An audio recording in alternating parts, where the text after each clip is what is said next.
A long-standing technique to make text more readable is to use columns. People who typeset things like newspapers and magazines have known this for decades, if not centuries. People do not like long, solid blocks of text, so even though the actual amount of text may be the same, breaking it into columns makes it look less intimidating and makes the page more interesting to look at. We can use this to make our section about business goals a little less list-like and a little bit more interesting. So let's start by finding it. Let's go ahead and do a Control F. And I know one word that's in there is perpetual, so let's go ahead and use that.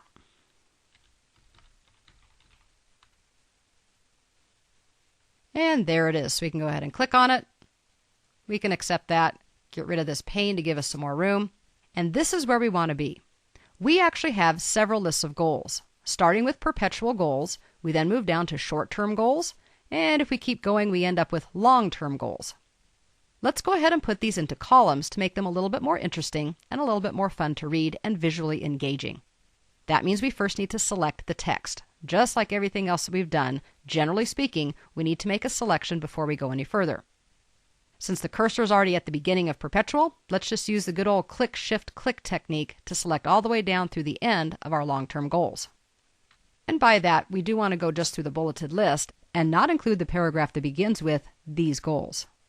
Don't forget, we need to make sure that we always include that last paragraph mark. So let's go ahead and make sure that's selected by holding Shift and pressing the right arrow key one time. That actually is probably the hardest part of all of the things that we have to do.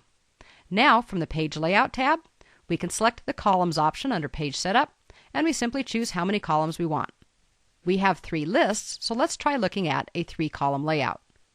With a single left click, we now have 3 columns of text. We have to be careful because the more columns we have, the more narrow each block of text can be, and it can start to look very jagged.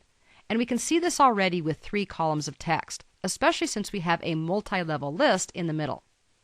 We have to be especially careful if we're going to justify the paragraphs, because in narrow text blocks, when we do this, that extra space that has to be added between words just gets added between a few words, and when there are very few words per line, it makes it look really strange.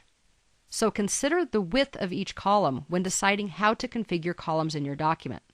Once we decide that, we may need to adjust how the text actually flows across the columns. We know that with regular body text, we don't want to use enter, enter, enter to force text to a new page or spacing. Likewise with columns, we don't want to use enter to force text to the next column either. So instead, let's work with yet a different type of break, not a page break, not a section break, but this time it's actually just called a column break.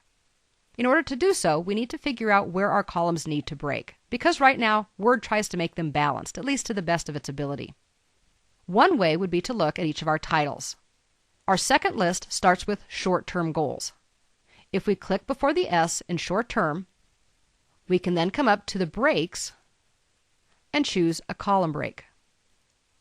Notice how that forces short-term goals over to the very next column. We can also see that that column now tends to get a little bit longer. If we scroll and scroll and scroll, we can see that long-term goals is now all the way at the bottom.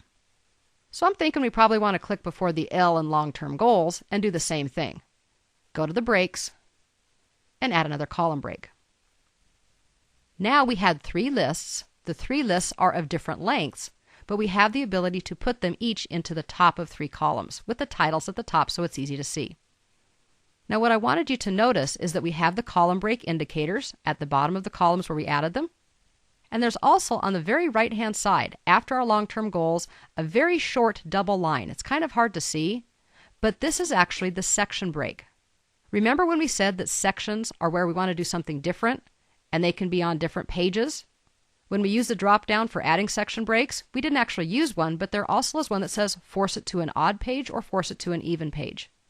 Well, here we're not forcing it to any pages. This actually is a continuation of the same page, if it happened to fall where it needed to fall. What we can see is that Word automatically added a continuous section break. Now, the reason it doesn't quite look that way is because business goals happens to fall at the bottom of the page. So I'm going to go ahead and just do a Control-Enter to insert a page break. And now we can see what I was trying to show you a little bit more clearly, not just the way it happened to fall on the page.